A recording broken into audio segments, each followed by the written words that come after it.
Assalamualaikum warahmatullahi wabarakatuh. Perkenalkan, nama saya Muhammad Rizali Fahmi, CPNS Kabupaten Hulu Sungai Selatan, peserta pelatihan dasar CPNS tahun 2022, golongan 3 angkatan 22, kelompok 3, nomor daftar hadir 27, EPSDMD Provinsi Kalimantan Selatan.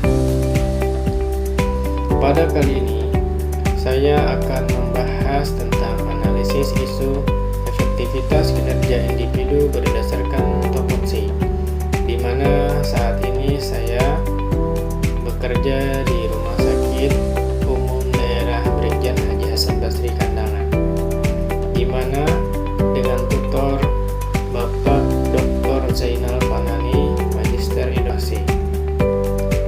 Sebelum kita memasuki pembahasan, kita harus tahu dulu apa sih yang dimaksud dengan isu. Berdasarkan modul pelatihan dasar CPNS yang saya baca, isu adalah ada atau disadarinya suatu fenomena atau kejadian yang dianggap penting atau dapat menjadi penarik perhatian orang banyak sehingga menjadi bahan yang layak untuk didiskusikan. Tahapan analisa isu ada 5 tahapan. Yang pertama, tahap daftar isu atau analisis isu, kemudian penapisan isu prioritas yaitu atau core isu. Kemudian tahap yang ketiga, menganalisis akar masalah dengan metode Fishbone. Yang keempat, menemukan pemecahan masalah dengan metode SWOT. Yang kelima, menyusun alternatif pemecahan masalah. Kita masuk pada metode yang pertama, yaitu identifikasi isu. Di sini saya mengangkat 3 isu.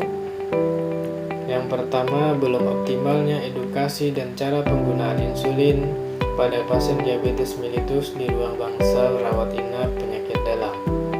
Yang kedua, belum optimalnya penerapan edukasi dan perawatan luar kateter atau selang kemih pada pasien di ruang bangsal rawat inap penyakit dalam. Yang ketiga, belum optimalnya penerapan intervensi keperawatan berdasarkan standar intervensi keperawatan Indonesia atau disingkat SIKI pada pasien diabetes mellitus di ruang bangsal rawat inap penyakit dalam. Kemudian kita masuk tahap yang kedua, yaitu penapisan isu. Di sini saya menggunakan metode USG, di mana U itu adalah urgency, S itu adalah seriousness, dan G itu adalah grow. Di mana urgensi adalah seberapa mendesak suatu isu harus dibahas, dianalisis, dan ditindaklanjuti. Kemudian seriousness, seberapa serius suatu isu harus dibahas dikaitkan dengan akibat yang akan ditimbulkannya. Kemudian grow adalah seberapa besar kemungkinan memburuknya isu tersebut jika tidak ditangani segera mungkin, di mana ketiganya itu memiliki skor, yaitu 1 sangat kurang, 2 kurang, 3 sedang, 4 besar, dan 5 sangat besar. Di sini dari ketiga isu yang menjadi prioritas utama yaitu yang pertama, belum optimalnya penerapan edukasi perawatan luar kateter atau selang kemih pada pasien di ruang bangsal rawat inap penyakit dalam. Yang kedua, belum optimalnya edukasi dan cara penggunaan insulin pada pasien diabetes mellitus di ruang bangsal rawat inap penyakit dalam. Yang ketiga, belum optimalnya penerapan intervensi keperawatan berdasarkan standar intervensi keperawatan Indonesia atau disingkat SIKI pada pasien diabetes mellitus di ruang bangsal rawat inap penyakit dalam. Kemudian kita masuki tahap yang ketiga, yaitu analisis masalah dengan metode Fishbone.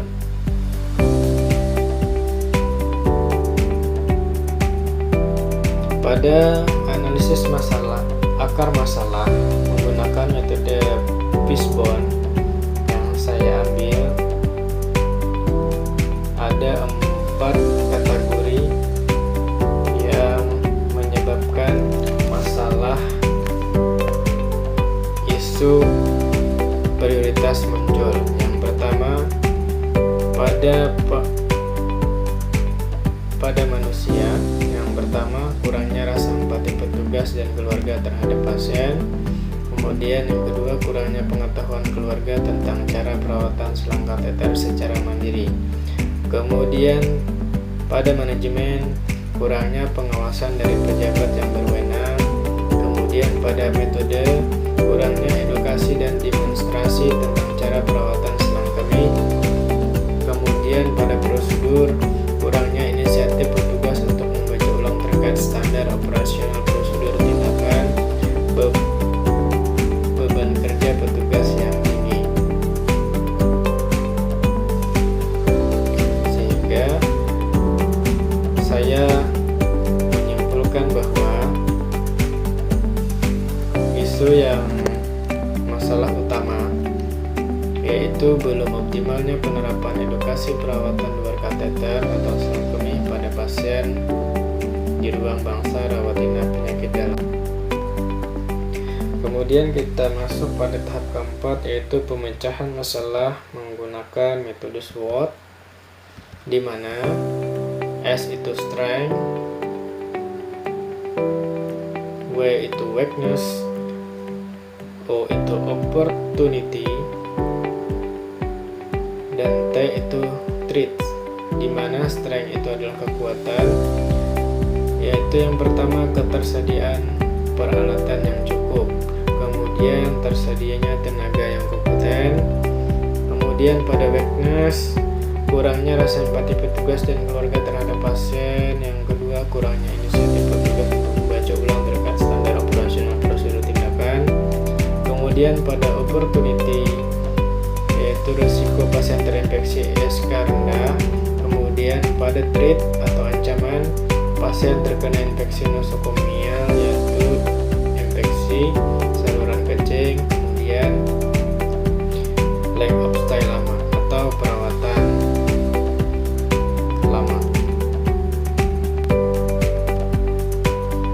Kemudian kita masuki tahap yang kelima, yaitu alternatif pemecahan masalah. Di sini ada 2 saya angkat, yaitu yang pertama pada alternatif penyelesaian, yaitu pencast dan demonstrasi kepada pasien dan keluarga tentang cara perawatan selang kateter secara mandiri. Tahapannya yaitu melakukan koordinasi internal dengan lintas sektor rumah sakit, dalam hal ini PKRS. Kemudian output yang diharapkan yaitu pengetahuan pasien dan keluarga tentang cara perawatan selang kateter bertambah serta bisa dan berani melakukan secara mandiri. Adapun pihak terkait yaitu manajemen rumah sakit, petugas kesehatan, pasien dan keluarga. Kemudian yang kedua yaitu pembagian leaflet, membagikan leaflet ke pasien dan keluarga. Adapun output yang diharapkan yaitu pengetahuan pasien dan keluarga tentang cara perawatan selang kateter bertambah serta bisa dan berani melakukan secara mandiri.